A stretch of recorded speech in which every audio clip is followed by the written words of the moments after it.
ಹಸ್ತಕ್ಷೇಪ ಏಷ್ಯಾ ವೀಕ್ನಲ್ಲಿ ಒಂದು ಲೇಖನ ಓದಿದೆ. ಅದರಲ್ಲಿ ಪತ್ರಕರ್ತರು ಪೊಲೀಸು ಮತ್ತು ಸರ್ಕಾರ ಮಾಡುವ ಅನೇಕ ಅನ್ಯಾಯಗಳನ್ನು ಗುರುತಿಸಿ ಪೇಪರ್ನಲ್ಲಿ ಹಾಕಲಿಕ್ಕೆಲ್ಲ ಸಿದ್ಧ ಆದಾಗ ಅವರ 3 ಜನನೂ ಸತ್ತು ಹೋಗ್ತಾರೆ. ಹೇಗೆ ಅವರೆಲ್ಲ ಕೊಲೆ ಆದರೂ ಕೂಡ ಅದಕ್ಕೆಲ್ಲ ಆತ್ಮಹತ್ಯೆ ಅಂತ ಹೆಸರು ಕೊಡ್ತಾರೆ ಆ ಊರಿನ ಪೊಲೀಸವರು. ಇದನ್ನು ನೋಡಿ ನನಗೆ ಗಾಬರಿ ಆಯಿತು. ಹಾಗಾದರೆ ಜನ ಏನು ಮಾಡಬೇಕು? ಪೊಲೀಸವರೇ ಈ ಥರ ನಮ್ಗೆ ತೊಂದರೆ ಕೊಟ್ಟರೆ ಅಂತ. ಅದು ಅಲ್ಲದೆ ಪತ್ರಕರ್ತರು ಅನ್ನೋದು ಒಂಥರ ನಮ್ಮ ಮನಸ್ಸಾಕ್ಷಿ ಇದ್ದಂಗೆ. ಆ ಮನಸ್ಸಾಕ್ಷಿನೇ ನಾವು ಕೊಂದುಬಿಟ್ರೆ ಏನು ಉಳಿದಿರುತ್ತೆ? ಇದನ್ನೇ ನಾನು ಮೂಲ ಮಾಡಿಕೊಂಡು ಹಸ್ತಕ್ಷೇಪ ಅಂತ ಒಂದು ಕಾದಂಬರಿ ಬರೆದೆ.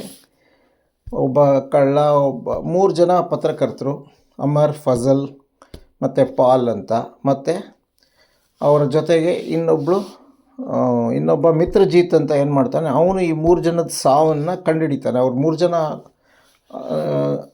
ಒಂದು ದಾರುಣ ಸಾವನ್ನು ಇವನು ಕಂಡುಹಿಡಿತಾನೆ. ಇವನು ಕಂಡುಹಿಡಿಯುವಾಗ ಅವನು ಎಂತೆಂಥದ್ದೋ ಹೊಸದಾಗಿ ಏನೇನೋ ಸಿಗುತ್ತೆ ಅವನಿಗೆ, ಕ್ಲೂಗಳು, ಸುಳಿವುಗಳು. ಅದರ ಬಗ್ಗೆ ಎಲ್ಲ ನೋಡ್ಕೊಂಡು ಹೋಗ್ತಾನೆ. ಬಹಳ ಇಷ್ಟವಾಗಿ ಬರೆದೆ. ಯಾಕೆಂದರೆ ಸತ್ಯಕತೆ ಆಧಾರಿತ ಅಂತ ಹೇಳ್ಬೋದಲ್ಲ. ಅದರಿಂದ ಬರೆದ ಮೇಲೆ ಏನಾಯಿತು, ಇದನ್ನು ಕನ್ನಡಪ್ರಭಕ್ಕೆ ಕೊಟ್ಟೆ. ಕನ್ನಡಪ್ರಭಲ್ಲಿ ಧಾರಾವಾಹಿ ಆಯಿತು. ಇದ್ದಲ್ಲಿ ನಂದು 8 ಕಾದಂಬರಿಗಳು ಧಾರಾವಾಹಿ ಆಗಿದೆ ಕನ್ನಡಪ್ರಭದಲ್ಲಿ.